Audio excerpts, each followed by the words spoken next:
शनिवार सुबह सुबह गुरुग्राम के पास मेवात में एक भीषण और दर्दनाक हादसा हो गया। इस हादसे में दर्शन करके लौट रहे 9 श्रद्धालुओं की जिंदा जलकर बस के अंदर मौत हो गई। घटना मेवात के तावड़ू के पास हुई है। आपको दिखाएंगे वो दिल दहला देने वाली तस्वीरें, जब एक चलती हुई बस अचानक आग का गोला बन गई और उसमें बैठे 60 श्रद्धालुओं की जिंदगी आफत में आ गई। नमस्कार, मैं हूं सुनील यादव और आप देख रहे हैं गुरुग्राम न्यूज। गुरुग्राम से सटे हुए मेवात में आज सुबह सुबह तकरीबन 2 बजे एक दर्दनाक हादसा हुआ, जब श्रद्धालुओं से भरी हुई एक स्लीपर बस मथुरा वृंदावन से केएमपी एक्सप्रेसवे पर आ रही थी। तो उसी दौरान सुबह तकरीबन 1:45 बजे जब ये बस तावड़ू के पास धुलावट टोल प्लाजा के पास पहुंची है, तो अचानक इस बस में आग लग गई। आग लगते ही जैसे ही सूचना ड्राइवर को मिली, ड्राइवर ने बस को सड़क के किनारे लगाया, लेकिन जब तक बस सड़क के किनारे पहुंची तब तक ये आग इस बस में फैलती हुई चली गई और इस बस के अंदर बैठे 64 श्रद्धालु इस बस के अंदर फंस गए। बस के अंदर फंसने की वजह से कुछ श्रद्धालु बाहर नहीं निकल पाए, जिस वजह से 9 श्रद्धालुओं की जिंदा जलकर इस बस के अंदर मौत हो गई। यह घटना देर रात तकरीबन 2 बजे के आसपास हुई। आसपास चल रही कार चालकों ने और लोगों ने मदद करने की कोशिश की, लेकिन आग ने पूरी तरीके से बस को अपनी चपेट में ले लिया। उन्हीं लोगों में से किसी ने ये वीडियो बनाई है और ये वीडियो उसी दौरान की है जब आग की लपटों ने इस बस को पूरी तरीके से अपनी चपेट में ले लिया। इस हादसे में जान गंवाने वाले लोग पंजाब के होशियारपुर के रहने वाले हैं। मरने वालों में 6 महिलाएं हैं, 3 पुरुष हैं, जबकि इन 6 महिलाओं में एक 10 साल की मासूम बच्ची भी है जो इस हादसे में जिंदा जल गई। इस हादसे में घायल होने वालों की संख्या 14 बताई जा रही है, जो आग की लपटों से घायल हुए हैं। घायलों का इलाज मेवात के ही नलड मेडिकल कॉलेज में किया जा रहा है। हालांकि कुछ गंभीर घायलों की जानकारी मिल रही है कि उन्हें रोहतक रेफर कर दिया गया है।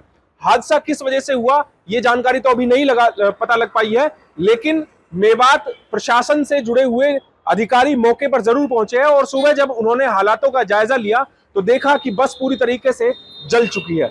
इस बस के अंदर बैठे श्रद्धालुओं में से कुछ लोगों ने यह भी बताया है कि जब बस में आग लगी तो अफरा तफरी मच गई। हालांकि बस को सड़क किनारे रोक दिया गया, लेकिन बस का दरवाजा लॉक हो गया, जिसकी वजह से अधिकतर लोग बस से बाहर नहीं जा पाए और इस वजह से वो लोग इस हादसे में झुलस गए।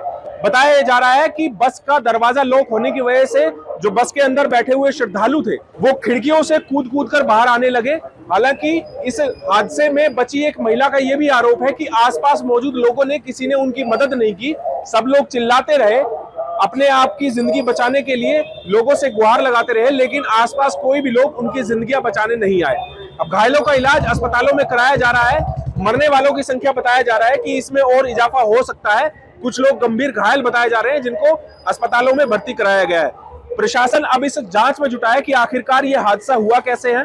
इस बस में दरअसल 64 लोग श्रद्धालु जो कि पंजाब के होशियारपुर के रहने वाले थे, वो सभी पंजाब से पहले मथुरा वृंदावन दर्शन करने के लिए गए मंदिर में। उसके बाद ये लोग अयोध्या रामलला के दर्शन करने के बाद बनारस गए, वाराणसी गए, वहां से दर्शन करने के बाद वापस ये मथुरा वृंदावन में ही दर्शन करने के बाद रात 11 बजे मथुरा से निकले हैं पंजाब के लिए। और बस लगभग 1:45 बजे के आसपास जब तावड़ू के पास धुलावट के पास पहुंची है तो वहां इस बस में अचानक आग लग गई। इस बस हादसे की जानकारी मिलने के बाद गुड़गांव लोकसभा सीट से कांग्रेस के प्रत्याशी और अभिनेता राज बब्बर अस्पताल पहुंचे, घायलों का हालचाल जाना और उसके बाद आज राज बब्बर ने यह ऐलान किया है कि मेवात में जो आज उनका चुनाव प्रचार होना था, जितने भी कार्यक्रम होने थे, उन सबको उन्होंने रद्द कर दिया है। आपको कुछ उन श्रद्धालुओं की बातें सुनाते हैं जो इस हादसे में बच गए। मेरा नाम सुनीता शर्मा। हम लोग होशियारपुर से बस लेके आए, हमारे चाचा जी लेके आते हैं। तो हम लोग पहले मथुरा वृंदावन, अयोध्या, इलाहाबाद, फिर बनारस, फिर इसके बाद फिर से हम यहाँ वृंदावन आ गए। तो वह रात क्या हमने जाना था, तो वही 1:45 बजे ये आग लग गई। बस फिर हमें अंदर तो कुछ पता ही नहीं चल रहा था कि क्या हो रहा है। इतना धुआं था कि सांस घुट रही थी। बस शीशे खोल के तोड़ के बस कैसे बाहर निकल रहे थे। सबको खुद की पड़ी अपनी अपनी जान बचाने के लिए ही सब भाग रहे थे।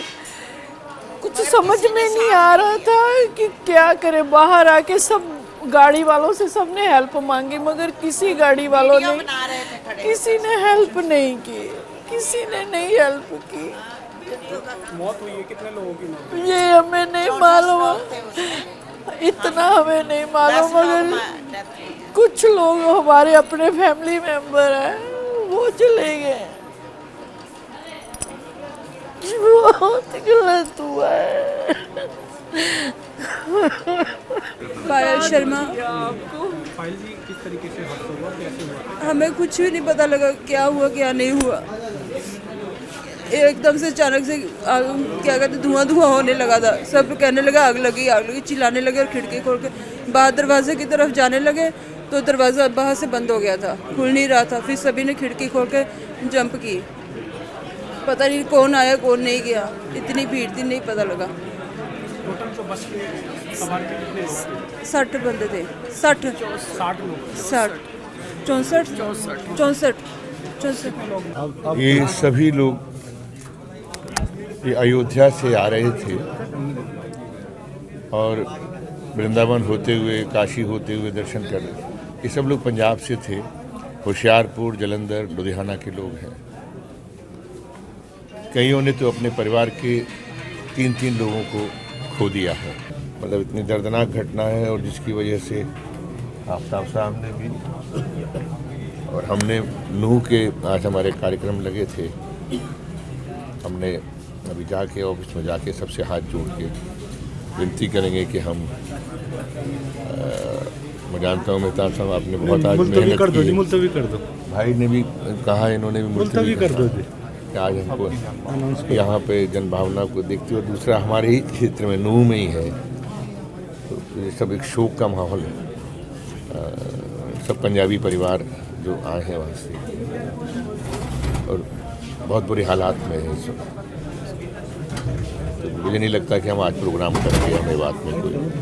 आज हम जो इसको पोस्टपोन कर रहे हैं। मेवात में हुए इस दर्दनाक हादसे में घायल और जान गंवाने वाले सभी लोग आसपास के रहने वाले हैं, रिश्तेदार हैं। चूंकि एक ही परिवार के व्यक्ति सभी को मंदिरों के दर्शन कराने के लिए पंजाब के होशियारपुर से निकले और दर्शन कराने के बाद जब वो वापस जाने लगे तो अचानक उनकी बस में आग लग गई। आग किस वजह से लगी, इन कारणों की जांच की जा रही है। हालांकि शुरुआती तौर पर यह अनुमान लगाया जा रहा है कि इस बस में शॉर्ट सर्किट की वजह से हो सकता है कि आग लगी हो।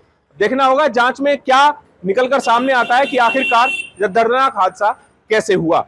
इस खबर के बारे में आप हमें अपनी राय कमेंट करके जरूर दीजिएगा। साथ ही साथ आप इस खबर को जरूर शेयर कीजिएगा ताकि सभी लोगों तक सही जानकारी सही समय पर पहुंच पाए। नमस्कार।